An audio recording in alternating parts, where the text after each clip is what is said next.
ایک طرف ہندوستانی قوم کے باپو گاندھی استباءزاد فنکار کے احسان مند تھے، تو دوسری طرف پاکستان میں ایک سرکاری افسر نے ان کی توہین کر کے انہیں اپنی جنم بھومی سے دور کرنے کا جواز فراہم کیا۔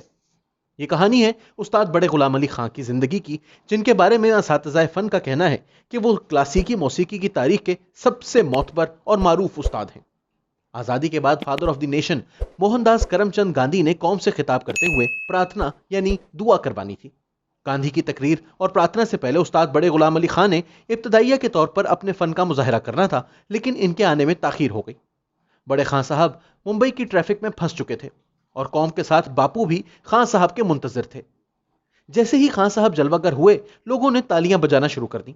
بھاری بھرکم استاد کی سانس پھولی ہوئی تھی، فربا جسم، بڑی بڑی مونچھیں، یوں لگتا تھا جیسے کوئی ادھیڑ عمر پہلوان ہو۔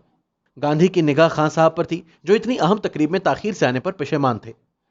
گاندھی نے جب دیکھا کہ خان صاحب پریشان ہیں تو انہیں دیکھتے ہوئے کچھ اشارے سے اور تھوڑا بول کر کہا کہ خان صاحب آپ بہت تنومند ہیں اور میں دبلا پتلا ہوں، اس لیے آپ سے لڑ نہیں سکتا۔ یہ سنتے اور دیکھتے ہوئے خان صاحب کی پشیمانی بھی ہوا ہو گئی اور پھر وہ نغمہ سرا ہوئے۔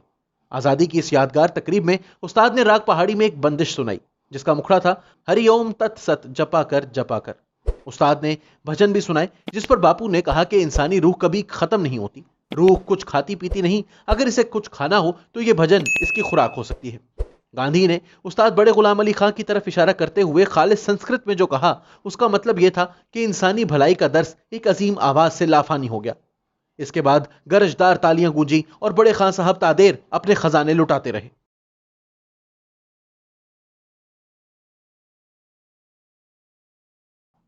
استاد بڑے غلام علی خان کو جگت استاد مانا گیا۔ موسیقی کے جہاں میں بڑے بڑے نامی گویے ہوئے، لیکن جو عزت، شہرت اور دوام استاد بڑے غلام علی خان کے نام سے جڑا، وہ کہیں اور دکھائی نہیں دیتا۔ تصور کیا جاتا ہے کہ تان سین سروں کے سمراٹ اور تال ان کی لونڈی تھی۔ میاں تان سین کے فن اور آواز کے بارے میں گمان کیا جاتا کہ کوئی ان کا ثانی نہیں ہو سکتا۔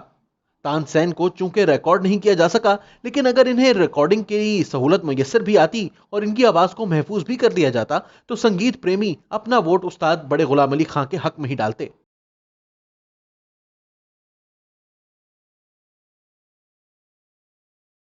60 کی دہائی میں ہدایت کار کے آصف فلم مغل اعظم بنا رہے تھے۔ فلم کے ایک منظر میں شاہی گویے میاں تان سین کی آواز کی ضرورت پڑی تو میوزک ڈائریکٹر نوشاد نے کے آصف سے کہا کہ تان سین کی آواز کے لیے ہمیں آج کے تان سین استاد بڑے غلام علی خان سے درخواست کرنی چاہیے۔ لیکن بڑے خان صاحب سے رابطہ کیا گیا تو انہوں نے انکار کر دیا، کیونکہ وہ فلمی میوزک کو اپنے شایان شان خیال نہیں کرتے تھے۔ استاد نے کہا کہ کلاسیکی موسیقی عوام کا نہیں، خواص کا فن ہے، یہ میلوں، ٹھیلوں اور نوٹنکیوں کے لیے نہیں۔ اسے سننے کے لیے 200 سے 300 اہل ذوق خاص طور پر محفل سجاتے ہیں۔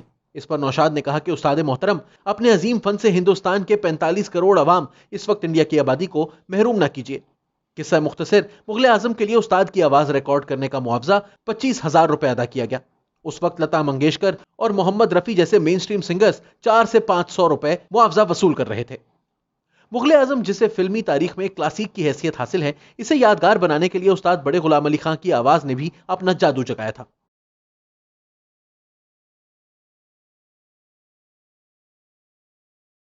استاد بڑے غلام علی خان بابا بلے شاہ سے منسوب شہر قصور میں 2 اپریل 1902 میں پیدا ہوئے۔ ابتدائی طور پر ان کے گھرانے کو قصور گھرانہ کہا گیا، جو آگے چل کر پنجاب کے مشہور پٹیالہ گھرانے میں ضم ہو کر برے صغیر کے سنگیت میں مستند اور منفرد کہلایا۔ آپ کے بزرگ اور جد امجد فاضل پیر داد غزنی سے آ کر قصور آباد ہوئے تھے۔ ان کے بارے میں مشہور ہے کہ وہ درویش صفت گویے تھے جو جنگلوں میں نکل گئے تھے۔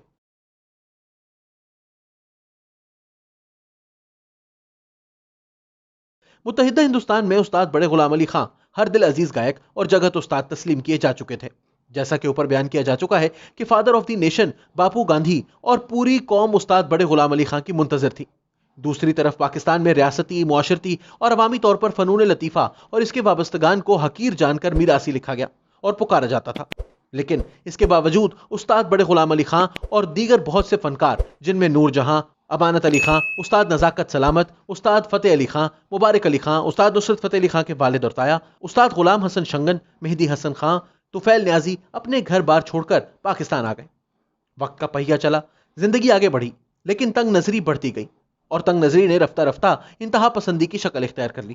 اگر انفرادی طور پر اس تاریخی واقعے کا جائزہ لیں کہ اتنے عظیم استاد نے اپنی جنم بھومی چھوڑ کر انڈین شہریت کیوں اختیار کی، تو حقائق کچھ اس طرح سے ہیں۔